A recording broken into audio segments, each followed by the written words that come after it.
So Newcastle University were really impressive yesterday. See what they can do today against Bristol. Newcastle University to the left of your picture in the blue, tearing along, cracking rate. And just watching University of Bristol, who have strayed a little bit away from their side. They'll get that sorted out quickly enough. The winner of this race faces the University of London, who we saw earlier on today. Again, really good. Newcastle University have not really been tested so far in the earlier rounds of the regatta. Bristol yesterday against University of Surrey won by a length and 3/4, and Bristol here just slightly edging ahead just in the first 40 seconds or so. Well, so far we've seen 4 really tightly contested races on the water this morning, and we thought that the semi-finals would deliver that. They have done so far, and I think the theme will continue in this race because there's nothing between the 2 boats in the early couple of hundred metres of this race. Bristol closest to the camera on the Bucks station, Newcastle in the blue. It's so levelling. Yeah, it's been ebbing and flowing a bit, even in the first minute. Bristol got into a good transition and moved away. Now Newcastle are getting onto their rhythm, and they're just starting to slowly inch. As you look at the bows, just each stroke, the Newcastle bow seems to finish further and further up the stern of the Bristol crew. And here we go, looks like Newcastle are about to slip into the lead.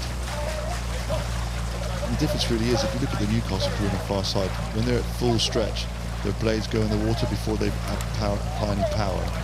Whereas the Bristol crew, they get to that position there where the blades are still in the air, and then they apply power as they're putting the blades in the water. And that's what's slowing the boat, and that's what's making the difference here between these 2 crews. Well, it's all about the brothers in this race for Bristol. Bristol have got Robert Davis and John Davis sitting next to each other in their boat, in the middle of the boat, twin brothers in fact, and Harry Hetherington, who's in the bow seat for Bristol. You can see his back on the left-hand boat there with the white baseball cap on. He has a brother who's competing in the Y-fold for City of Cambridge. And in terms of courses, Hetherington in the bow seat, aerospace engineering. Davis Robert, he is doing geophysics. We've got his brother, his twin brother John, who's doing geophysics as well. They really are twin brothers, aren't they? And Robbie Prosser, who's doing anatomy. I don't know why I'm so fascinated by what courses these students are doing, but I always like to have a look.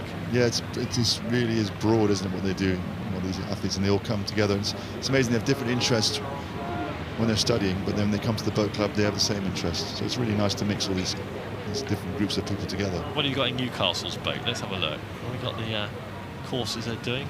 Oh, there's a geographer, civil engineer, and I think that's all the information we have about the courses that they're doing in the Newcastle boat.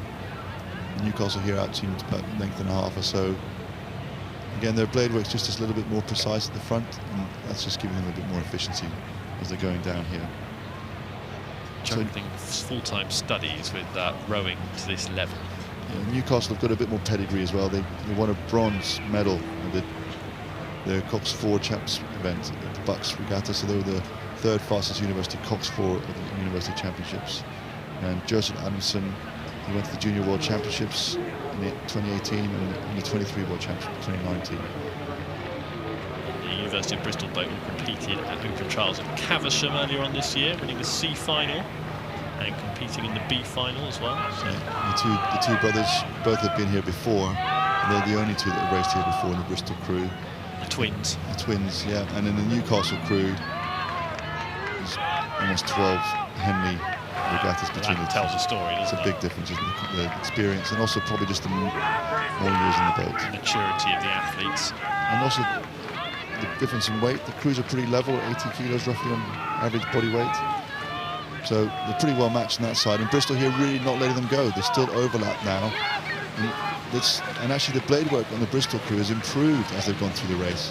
Their transition wasn't so good, and actually whether the Coxes made the calls or whatever, but they really improved the way they're rowing the blade work, and it's starting to have an impact on the boat speed. So Newcastle University in command, but certainly not job done at all, because University of Bristol are just hanging on. You know, we talked about the single sculls, how you can have differences in boat speed and make big margins. The Cox 4 traditionally is the same. It's a heavy boat because of the Cox, and only 4 guys are having to pull them along, so the boat really does decelerate a lot during the recovery. So you can make big changes in boat speed when the time comes. And here we have still overlap. It looks like Newcastle have responded to Bristol's charge. Let's just hope Bristol can keep this momentum going. Well, traditionally it's been quite an international event, this one. Harvard won it a couple of years back in a time of 6 minutes and 51 on finals day. I don't think the times, if you're new to rowing, the times aren't perhaps as relevant as in some other sports because you have very different conditions from year to year, but it gives you an indication of how long they're on the water for if they're going with everything at it. Yeah, and there the Cox there from the Newcastle Shucker there looked over his right shoulder there to see where Bristol were, to have a real sense of what they need to do to make sure they win this race. Yeah, Simon Gill is the Cox University of Bristol and Sam Shucker is the Cox. And this is hotting up this race, it's getting tighter. Bristol really are coming back on terms. You just wonder how much do Newcastle have in their locker just to hold them off. But actually the momentum is with Bristol at the moment as they really start to move back towards almost only a canvas down. There's still a couple of minutes to go. Another push from Newcastle now. This could be the decisive push. Can they put a nail in the coffin?